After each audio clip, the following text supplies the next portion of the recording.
Okay, picture this. It's 9 p.m. You've had a long, draining day. You're scrolling through all these new, critically acclaimed shows everyone's buzzing about, and yet you find yourself hitting play on that same old sitcom you've seen like a dozen times. Well, let's dive into why this isn't some weird bug in your system, but actually a feature of a very, very smart brain. So what's the deal? Why do we do this? With a literal universe of new content just a click away, why do we always retreat to the familiar streets of Pawnee, the Dunder Mifflin office, or that big orange couch at Central Perk?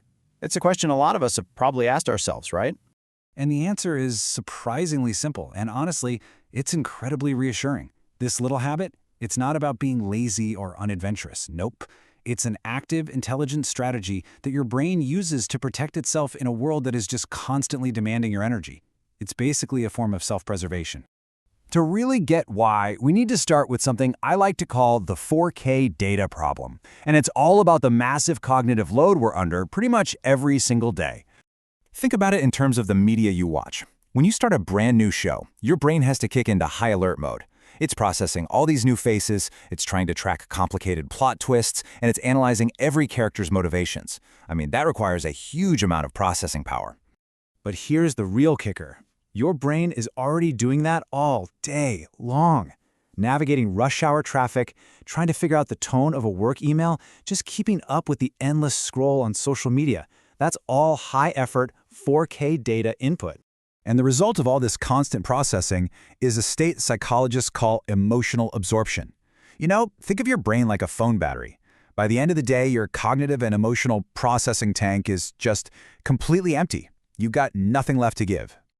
Okay, so your tank is empty. What's the solution? This is where the absolute magic of the rewatch comes in. It is all about the powerful, calming reward of predictability. The moment you hit play on a show you know by heart, your nervous system does this incredible thing. It just exhales. There's zero threat response.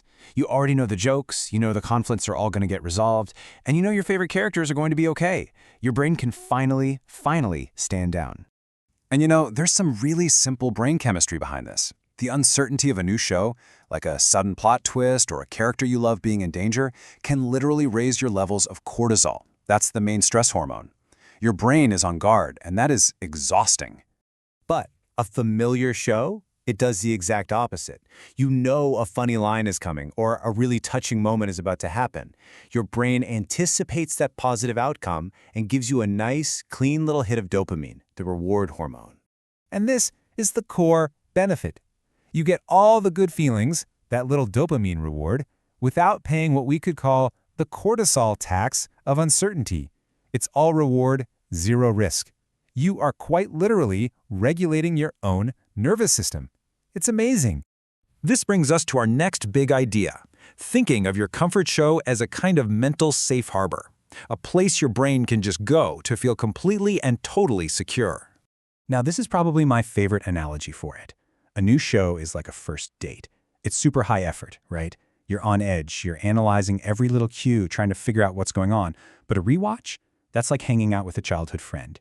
You can just be. There's no effort. You know these characters, you spend hundreds of hours with them. It feels like a real relationship in your brain. And hey, if the first date analogy doesn't quite work for you, think of it this way. Your comfort show is the mac and cheese of the mind. Is it the most complex, nutritionally dense meal out there? Of course not. But that is not the point. The point is the reliable, predictable warmth and comfort it provides every single time. This all leads to a really key psychological concept, structural certainty. After a chaotic day where everything felt completely out of your control, your brain craves a world with a predictable structure. It's why sitcoms are so often the go-to. That 22-minute format, the laugh track telling you when it's okay to relax, the guaranteed happy ending, it all provides certainty when a complex thriller just can't. So the most crucial point here is that we need to completely reframe this habit. It is not a character flaw or a sign of being stuck in a rut. It is a highly effective tool for navigating modern life. I mean, just look at this shift in perspective. The old view might label it doom watching or just plain laziness, but the modern psychological view sees it for what it truly is, a powerful form of emotional regulation.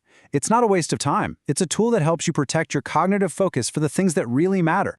What you're actually doing is helping your nervous system switch from that anxious, fight or flight, high alert mode into the calm, rest, and digest state. You're allowing your brain to reset its emotional data, so you're not still trying to solve a fictional murder mystery when you're supposed to be falling asleep.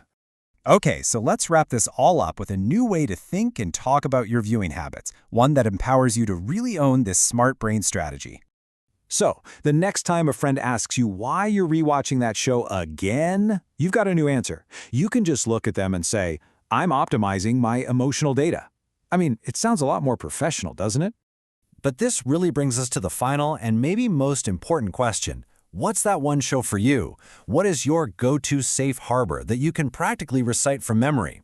Just thinking about it helps you recognize this incredible tool you're already using. So go ahead, put your feet up, press play on that pilot episode you've seen 100 times, and just let your nervous system exhale.